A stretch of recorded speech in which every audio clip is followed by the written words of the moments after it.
Takže vítám vás u dalšího videa, kde se podíváme na simu helikoptéru S107, model S107, který je určen hlavně do bytu. A začneme od ovládání, které funguje na infračerveném principu. Takže je to určeno hlavně dovnitř a venku s ním není dobré létat. Zkoušel jsem to, opravdu to nejde. Pokud létáte za přímého slunce, tak to absolutně nejde, zhruba metr dosah, ani ne. A pokud i je tma, tak stejně fouká vítr většinou, takže to absolutně nemá cenu. Ta helikoptéra je fakt citlivá i na malý průvan. Jako umí se dobře stabilizovat, ale furt je strašně citlivá. Vlastně na ovladači najdeme klasické ovládání, to znamená plyn, to jsou otáčky vrtule a pohyb dopředu, dozadu, doleva, doprava. A to je ovládáno na helikoptéře pomocí tohoto zadního motorku. Vteřinku.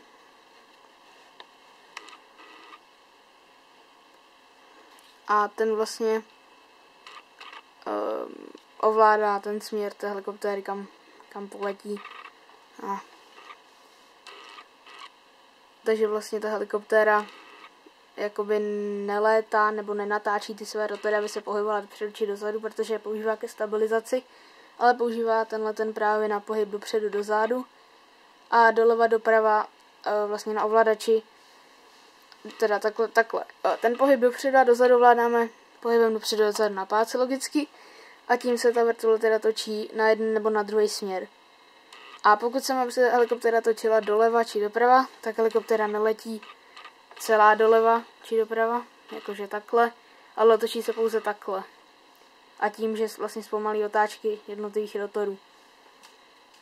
Na ovladači máme dále tady ten takový malý posuvník a ten slouží vlastně k dorovnání těch otáček, aby ta helikoptéra byla rovně, když letí nebo když je ve vzduchu, aby se neotáčela pomálu po nějaký ose. Vlastně po té ose, která je takto. Pak tady máme ovladač, zapínač, vypnout, zapnout a přepínač kanálu. To je, pokud máme stejnou helikoptéru, tak si přepneme jiný kanál s kamarádem, aby se nám navzájem nerušili.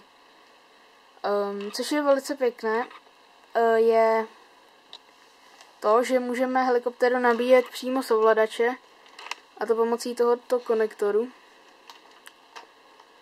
který prostě otevřeme tady to výkoněk.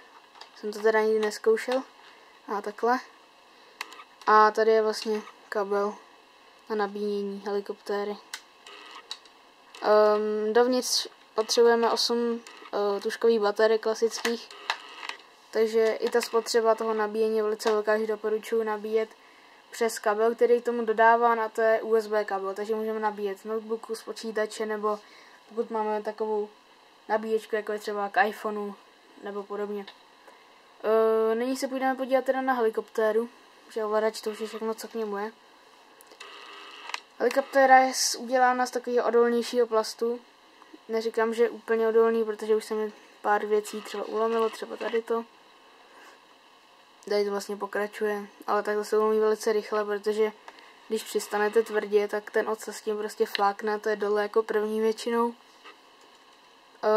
Má 2 rotory a 2 listy na každém rotoru, který se točí proti sobě, aby ta helikoptéra vlastně tím udržuje tu stabilizaci, nebo ne tu stabilizaci, ale aby se neotáčela kolem vlastní osy, protože nemá vlastně tu zadní vrtuli, která normálně používá k tomu. Pak tady je ten gyroskop, který udržuje tu helikoptéru rovně. Čím se natočí listy, tak to prostě vyrovná. Funguje to jakoby na gyroskopickém principu. Pak to jsou kovové lyže, což je dobrý. Není to žádný plastový, takže většinou při tvrdším přistání se neurvou.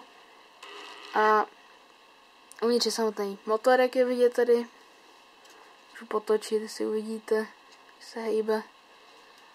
Z druhé strany je nabíjení, sem se vlastně zapojí ten kabel.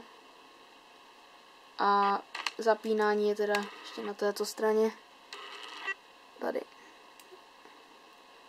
Vždycky, když nabíjíme, tak dáme do polohy off a když lítáme do polohy on samozřejmě.